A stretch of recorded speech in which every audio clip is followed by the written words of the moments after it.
நேர்களை வணக்கம். நாடுகள் மார்ச் ஒன்றிய சிறப்பு நேர்காணலுக்காக நம்மளுடன் தமிழ்நாடு கொங்கு இளைஞர் பேரவையின் தலைவர் திரு தனியார் இணைந்திருக்கிறார். வாருங்களோடு பேசலாம். சார் வணக்கம். வணக்கம் மார்ஷல். வணக்கம். அதிமுக பொதுக்குழு நடந்து முடிந்திருக்கிறது.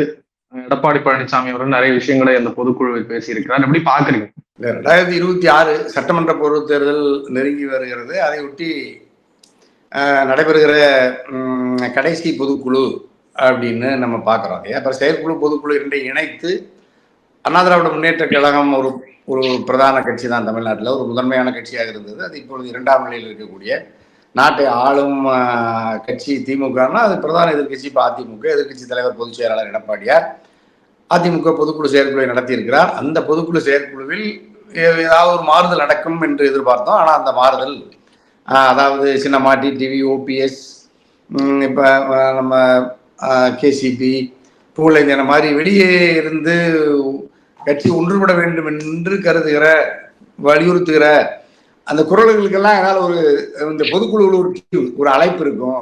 ஒரு பரிவோடு வாஞ்சையோடு ஒரு அழைப்புக்கு ஒப்புதல் தந்து இந்த பொதுக்குழு தீர்மானம் ஏற்றுவாங்கன்னு எல்லாரும் எதிர்பார்த்தாங்க. பொதுவெளியில் விவாதம் நடந்துச்சு. அது டெல்லி, அதையொட்டி இப்போ செங்கோட்டையன் வெளியேற்றம், அவர் வைத்த அந்த கோரிக்கை, அப்போ ஓபிஎஸ் அண்ணனுடைய அந்த மௌனம், அப்புறம் அவர் இந்த பொதுக்குழுவை ஒட்டி 15ஆம் தேதி அதிமுக ஒருங்கிணைப்பு தொண்டர்கள் உரிமை குழு அது ஒரு நிலைப்பாடு எடுப்புங்கிறதை ஒட்டி இந்த பொதுக்குழுவை எல்லாரும் எதிர்பார்த்தாங்க. ஆனால் இந்த பொதுக்குழுவில் எந்த மாறுதலும் நடக்கல. அதற்கு மாறா கூட்டணி முடிவை எடப்பாடியிடம் அந்த பொதுக்குழு ஒப்படைத்திருக்கிறது.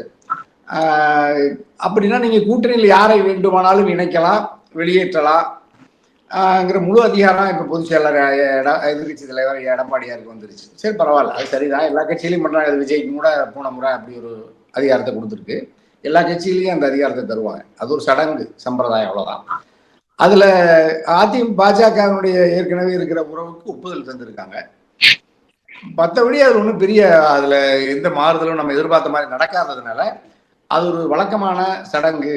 அல்லது இந்த பொதுக்குழுவில் பிரிந்து சென்றவர்கள் இணைக்க வேண்டும் என்கின்ற குரல் அங்க பொதுக்குழுவில் பெருமளவு நிர்வாகிகள் அதை வலியுறுத்துவார்கள். அப்படியெல்லாம் விவாதம் நடக்கும்னு பார்த்தா அப்படியெல்லாம் எந்த விவாதம் நடக்கல. வழக்கம் போல அது ஒரு பொதுக்கூட்ட மேடையாக அதிமுக நேற்று அதை கடந்து போயிருக்கிறத நம்ம பார்க்கிறோம். அப்ப முழுக்க எடப்பாடியோடைய பேச்சும் அல்லது அதற்கு முன்பு பேசிய முக்கிய நிர்வாகிகளுடைய பேச்சும் ஒரு பொதுக்கூட்டத்துல, அதாவது ஏற்கனவே அதிமுக 175 இடங்கள்ல தொகுதி பிரச்சார பயணத்தை மேற்கொண்ட எடப்பாடியார் அந்த தொகுதியில் நாட்டு மக்களிடத்தில் என்ன பிரச்சாரம் செய்தாரோ, என்ன கருத்தை வெளிப்படுத்தினாரோ அதே கருத்தை தான் பொதுக்குழுவில் தன்னுடைய முன்னணி நிர்வாகிகள், முன்னாள் அமைச்சர்களுக்கு அந்த வகுப்பை எடுக்கிறார். அதாவது தமிழ்நாட்டில் சட்டம் ஒழுங்கு கெட்டு விட்டது, போதை கலாச்சாரம் இருக்கு, பாலுறவு வழக்குகள் கூடுதலாக வருது, லஞ்சம், ஊழல், இது குறித்து வழக்கமா பேசுறது தான் பொதுக்குழு பேசியிருக்கு. அப்ப அந்த பொதுக்குழுக்குன்னு ஒரு பிரத்யேகமான பார்வை, பிரத்யேகமான வடிவமைப்பு எதுவும் இல்லை. அதில் ஒரே மாறுதல், அவைத்தலைவர் தமிழ் மகன் உசேன் ஐயாவை, அது என்ன காரணம் தெரியல, பாவம் உடல்நல பாதிச்சதில் இல்லை, அது தற்காலிக பொதுச் செயலாளராக தற்காலிக அவைத்தலைவராக முனுசேமன் வச்சு நடத்தியிருக்காங்க. அதனால அதில் பெரிய ஏதாவது ஒரு மாறுதல் தேர்தலை ஒட்டி வரும் அல்லது அப்படின்னு எதிர்பார்த்த அந்த பொதுக்குழு அந்த எதிர்பார்ப்பை அது நிராசையாக மாற்றி இருக்கிறது அப்படிங்கிறத தான் பார்க்கணும். அதுதான் இப்போ நீங்கள் டிடிவி அணியிலையோ அல்லது ஓபிஎஸ் அணியில அல்லது பிரிந்திருக்கிறவருடைய அணியில இந்த அதிமுக நேற்று நடந்த எடப்பாடி தலைமையிலான அந்த அதிமுக பொதுக்குழுவில் எந்த மாறுதலும், எந்த முடிவும், எந்த புதிய விவாதத்தையும் அல்லது புதிய நம்பிக்கையும் அது ஏற்படுத்தலைங்கிறத நம்ம உறுதியா பார்க்கிறோம். ஆகவே எடப்பாடி அதிமுக எந்த நிலையில் அது ஒரு பின்தங்கிய நிலையில், ஒரு பலகீனமான நிலையில், ஒரு முடிவெடுக்காத நிலையில் அது அது ஒரு அவநம்பிக்கையோடு பயணிக்கிறதோ அதே அவநம்பிக்கையோடு தான் இந்த பொதுக்குழுவும் நடந்து முடிஞ்சிருக்குதுங்கிறத நம்ம பார்க்குறோம்.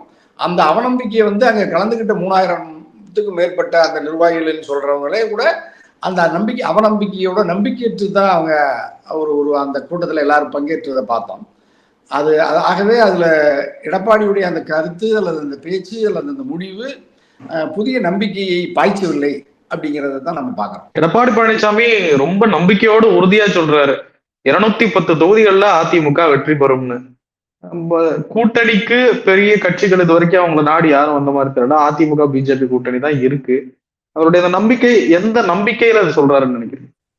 இல்ல தொடர்ந்து ஒரு புரட்சி தலைவர் அம்மா மறைவுக்கு பிறகு 2017 இருந்து அவர் பொறுப்புக்கு வந்ததிலிருந்து அந்த நம்பிக்கையை வந்து அவர் அவர் என்ன நம்புகிறாரோ அதை உண்மையோ பொய்யோ அதை வலியுறுத்துறதுல உறுதியா இருக்கிறத நம்ம பார்க்கிறோம். நல்லா தெரியும் உங்களுக்கு. அதாவது இப்ப நீங்க வந்து டிடிவியால அதிமுக பலகீனப்பட்டிருக்கிறதா இல்லைன்னு சொல்லுவாரு. ஓபிஎஸ் வெளியேற்றப்பட்டதுனால பலகீனப்பட்டிருக்கிறதா இல்லைன்னு சொல்லுவாரு. பாஜக வெளியேற்றப்பட்டதுனால 2024 நாடாளுமன்ற தேர்தலில் பலகீனமா அப்படின்னா இல்லைன்னு சொன்னாரு. அப்படி ஒவ்வொரு இப்ப தேமுதிக வெளியில வெளியிருக்கு, கூட இருந்தவங்களை காணா, டாக்டர் புதிய தமிழகம் கிருஷ்ணசாமி இல்லை, அது குறித்தெல்லாம் எந்த நீங்க ஒரு ஒரு எந்த ஒரு ஒரு ஒரு கருத்து கருத்து மாறுபடாம ஒரே நம்பிக்கையோட அவர் பயணிக்கிறத வந்து ஒரு வியப்பா நம்ம பார்க்கறோம். அது அவருடைய தனிப்பட்ட நம்பிக்கையா இருக்கலாம், எடப்பாடியோட நம்பிக்கையா இருக்கலாம். 210 2026 இதே பாஜக அல்லது அதிமுக இந்த கூட்டணியிலேயே வெற்றி பெற முடியும்னு சொல்றாரு.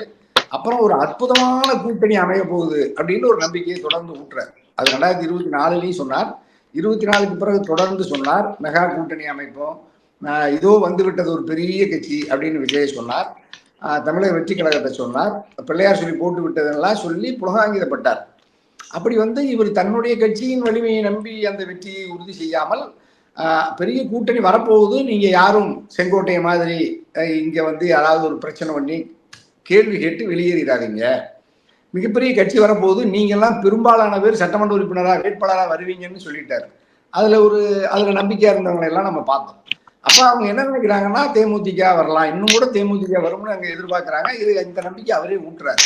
அப்ப இன்னும் பாமகவோ தேமுதிக இன்னும் பெரிய கட்சிகள் எல்லாம் வருவதற்கான சூழல் இருக்குதுங்கிற நம்பிக்கையை அந்த பொதுக்குழு உறுப்பினர்களுக்கு ஊட்டி ஊட்டி அதிமுக தொண்டர்களுக்கு அதை கடத்தி இந்த பலகீனமான நிலையிலும் அவர்கள் மனம் தளர்ந்து வேறு கட்சிகளுக்கு வெளியேறிவிடக்கூடாது என்பதற்காக அந்த கருத்தை அவர் தொடர்ந்து வலியுறுத்துகிறார்.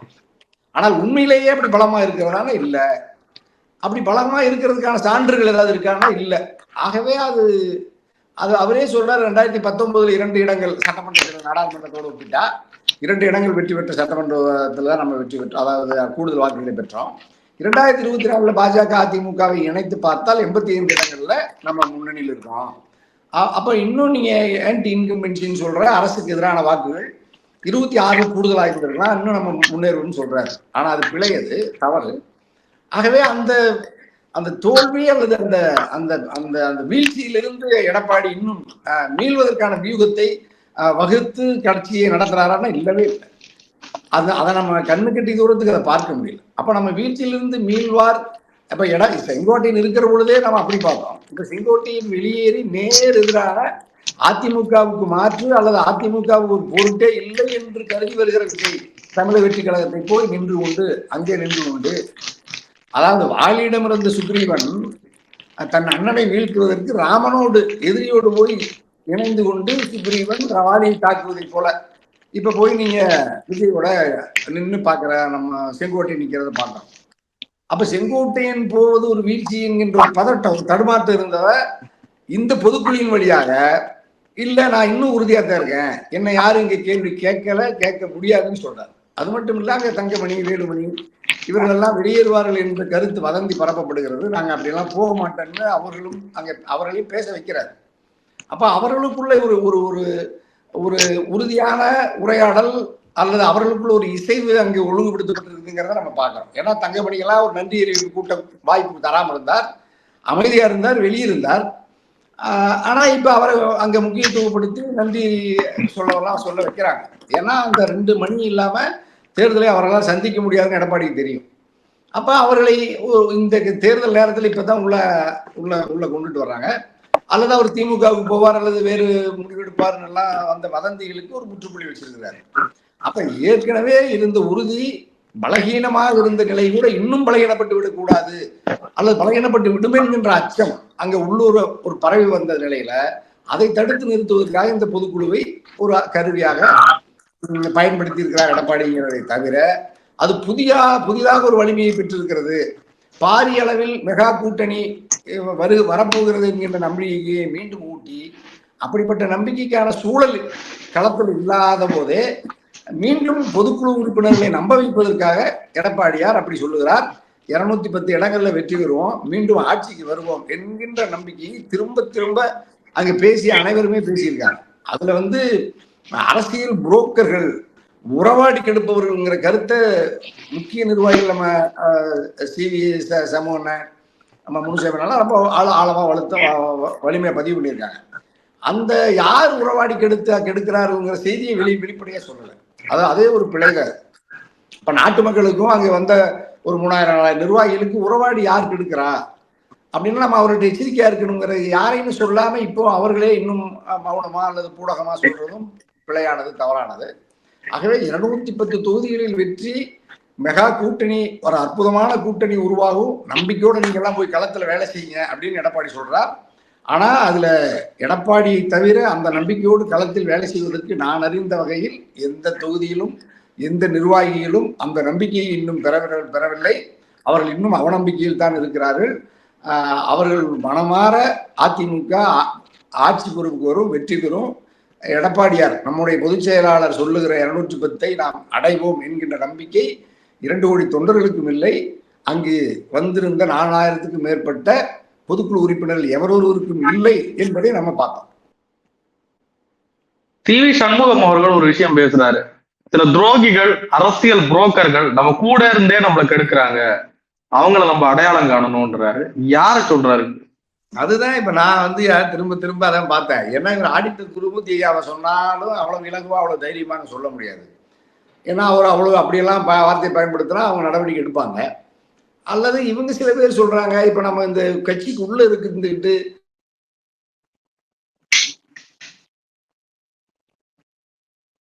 இப்ப செங்கோட்டையன் மாதிரி இருந்தவங்கள அவர் சொல்றாரா, அவர் வெளியேறிட்டாரு. இப்ப உறவாடி கெடுக்கிறதுனா யாருமே அவதானிக்க முடியல. அதுதான் இப்ப யாராவது பத்திரிகையாளர்கள் அவர் திரும்ப கேட்டு அவர் அதுல ஏதாவது உண்மை தெரிஞ்சதை தவிர நம்ம ஒண்ணும் பண்ண முடியாது. ஏன்னா உறவாடினா பாஜக மட்டும்தான் உறவுல இருக்கு. அப்போ உறவாடி கெடுக்கிற பாஜக தான் ஏற்கனவே இவர்களை 40க்கும் மேற்பட்ட விழுக்காடு வைத்திருந்த புரட்சி தலைவர் அம்மா அவர்கள் அதிமுக விழுக்காடு வாக்கு வங்கி இப்பொழுது 22, 23 விழுக்காடுக்குள் கொண்டு வந்து 1 விழுக்காடு 2 விழுக்காடில் இருந்த பாஜகவை 18 விழுக்காடுக்கு உயர்த்தி உறவாடி கெடுத்தவர்கள் பாஜக. அப்ப இவர்கள் பாஜகவை, அதாவது மோடி அல்லது அமித்ஷா அல்லது இங்க இருக்கிற அண்ணாமலை, நயினார் நாகேந்திரனை சொல்லுகிறார்களா, அல்லது இவர்களை எல்லாம் விசையாக இயக்குகிற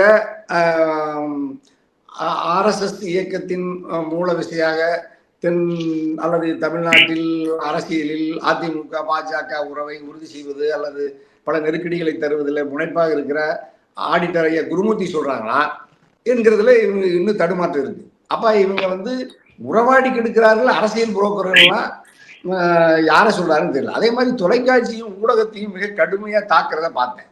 எடப்பாடி உட்பட திரும்ப திரும்ப தமிழ்நாட்டினுடைய ஊடகங்கள், பத்திரிகைகள், தொலைக்காட்சிகள், சமூக வலைத்தளங்கள் நாளெல்லாம் அதிமுகவை குறை சொல்வதிலேயே குறியாக இருக்கிறார்கள் என்று சொல்கிறார்.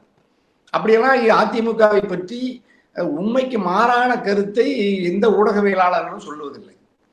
யார் என்ன கருத்தை சொல்லுகிறார்கள், அந்த கருத்தில் இருப்பது நியாயத்தை உணர்ந்து ஒரு ஜனநாயக ஒரு ஜனநாயகவாதி, ஒரு அரசியல் இயக்கத்தின் தலைவர் அதில் பிழை இருந்தால், குறை இருந்தால் திருத்தி கொண்டு அல்லது அவர்களோட விவாதித்து அழைத்து விசாரித்து கருத்து பரிமாற்றத்தின் மூலமாக அதை நேர் செய்யலாம். அப்போ நீங்க அதன் அடிப்படையில் நீங்க பிழைனா பிழைன்னு சொல்லலாம், தவறுனா தவறு சொல்லலாம், அல்லது நியாயமா நீங்க சொல்லுவது சரிதான், நான் திருத்திக்கிறேன்னு சொல்லலாம். இந்த முறை இல்லாம ஊடகத்துல பத்திரிகையாளர்கள் விமர்சிக்க கூடாது, கருத்து சொல்லவே கூடாது அதிமுக பற்றிங்கிற அந்த பார்வை பிழையானது. அது தவறான அந்த பொதுக்குழுவில் திரும்ப திரும்ப ஊடகத்தை விமர்சித்தது, ஊடகவியலாளர்களை விமர்சித்தது, பத்திரிகையாளர்களை விமர்சித்தது கண்டனத்துக்குரியது, பிழையானது, தவறானது. ஆகவே எடப்பாடியாரினுடைய அந்த அணுகுமுறை அரசியல் உறவாடி கெடுக்கிறார்கள், அரசியல் புரோக்கர்கள் நம்மை அழிக்க பார்க்கிறார்கள், அவர்களிடம் நாம் எச்சரிக்கையாக இருக்க வேண்டும் என்று சொல்லல. அதை ஒரு சந்தேகப்பட முடியா, யாரு என்று அனுமானிக்க முடியாத அளவுக்கு அவர்களை பற்றி சொல்லுவதற்கு அச்சப்படுவதே முதல் பிழையானது. ஒரு பொதுக்குழுவுல ஒரு மூத்த தலைவர்கள் யார் என்று நாட்டு மக்களுக்கு அறிவிக்காத அளவுக்கு அச்சம் இருக்குது இல்ல. அப்ப அச்சப்படுகிற அளவுக்கு தன் கட்சிக்குள் ஊடுருவி உறவாடி யார் கெடுக்கிறார்கள் அதை கூட அனுமானித்து வெளியில் சொல்ல முடியாத அளவுக்கு அஞ்சி கோழைத்தனமாக இருக்கிறதும் ஒரு பிழை தானே. ஆகவே அது தவறான இந்த அணுகுமுறையால அல்லது இந்த கருத்தால நாட்டு மக்கள் பலரை பலவாரி பார்க்கிறாங்க. உங்க எதிரி உங்களை சந்தேகப்படுவாரு. பாஜக உங்களை இப்ப நீங்க நம்மைத்தான் சொல்லுகிறார்கள் என்று உங்க மேல இன்னும் அவர்களுக்குள்ள நெருக்கமான உறவு இல்லைன்னு நம்ம திரும்ப திரும்ப சொல்றோம். பாஜகவுக்கும் அதிமுகவுக்கும் ஒரு நெருக்கமான உறவு இல்லை, வெளிப்படையான நேர்மையான உறவு இல்லை. அவர்கள் கட்டாயப்படுத்தப்பட்டு அமித்ஷா அவர்கள் அல்லது இடி, வருமான வரித்துறை அல்லது மத்திய புலனாய்வு முகமைகளின் வழியாக அச்சுறுத்தி எடப்பாடியை அதிமுக பணிய வைத்து கூட்டணியை உருவாக்கி இருக்கிறார்கள் அல்லது அறிவிப்பு செய்திருக்கிறார்கள். அந்த அறிவிப்பு வழியாக இவர்களுக்குள் இன்னும் நெருக்கமான தொண்டர்களிலிருந்து தலைவர்கள் வரை ஒரு நெருக்கமான ஒரு மானசீகமான அன்பு செறிந்த அரசியலில் இலக்கை அடைவதற்கான ஒரு ஒரு நட்பு இன்னும் அவர்களுக்குள்ள உதிக்கவில்லை அப்படிங்கிறத நம்ம பார்க்கலாம்.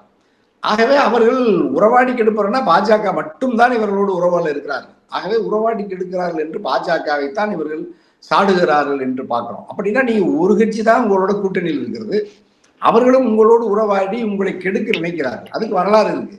அப்ப இந்த கட்சியால நீங்க உறவாடி நீங்க கெட்டு போகிறீங்கன்னா அவர்களையே மீண்டும் நீங்க அந்த உறவையே தொடர்ந்தால் எதிர்காலத்தை எப்படி வெற்றி பெற முடியும்?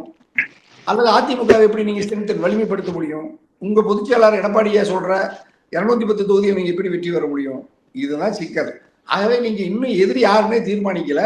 முழுக்க முழுக்க திராவிட முன்னேற்ற கழக அரசையும் திராவிட முன்னேற்ற கழகத்தை பற்றி மட்டுமே குறை சொல்வதை தவிர அந்த பொதுக்குழுவில் யாரும் எந்த கருத்தும் சொல்லலை. குறிப்பா தமிழக வெற்றி கழகத்தை பற்றியோ விஜய் குறித்தோ மத்திய ஒன்றிய பாஜக அரசினுடைய மக்கள் விரோத செயல்பாடுகள் குறித்தோ திராவிட முன்னேற்ற கழகத்தின் குறைகளை பற்றி ஒரு அறிவுபூர்வமாக ஆதாரங்களோடு எந்த கருத்தையும் பட்டியலிடாமல் அந்த பொதுக்குழுவை ஒரு பொதுக்கூட்ட மேடையாக்கி இருப்பதுதான் அதிமுகவின் வரலாற்றில் நடந்த பொதுக்குழுவில் ஒரு பொதுக்கூட்ட மேடையை போல பயன்படுத்திய ஒரு ஒரே பொதுக்குழு இந்த பொதுக்குழுவாதையா நம்ம பார்க்கிறோம்.